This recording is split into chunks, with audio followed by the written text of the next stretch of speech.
এলাকার মানুষদেরকে নিয়ে আল্লাহ ইয়া রাব্বাল আলামিন এই মাহফিল তুমি সফল করে দাও আল্লাহ।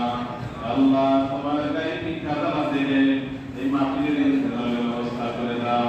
এই মাহফিলের মাধ্যমে এলাকার সমস্ত মানুষগুলো হেদায়েতের জরিয়া বানায় দাও ইয়া রাব্বাল আলামিন। আমাদের উদ্দেশ্য হলো বাৎসরিক মাহফিলের মাধ্যমে এলাকার মানুষজন হেদায়েত পেয়ে যায়, দিনের পথে আসে, দিনদার হয়ে যায় রব্বুল আলামিন। আল্লাহ সকলের প্রচেষ্টা এই দিন প্রতিষ্ঠান আল্লাহ সবাই ভালোবাসে, ভালোবাসার তাগিদে সবাই ছুটে আসে আল্লাহ। প্রত্যেকের অন্তরে খবর আল্লাহ আপনি জানেন রব্বুল আলামিন। সকলকে আপনি মাফ করে দাও আল্লাহ। আল্লাহ তোমার কাছে রব্বুল আলামিন আমাদের আল্লাহ এই দিন প্রতিষ্ঠান তুমি কবুল করে নাও, এই দিন প্রতিষ্ঠান কবুল করে দাও আল্লাহ। আল্লাহ এই দিন প্রতিষ্ঠান এলাকার জন্য আমাদের জড়িয়ে করে দাও ইয়া আল্লাহ।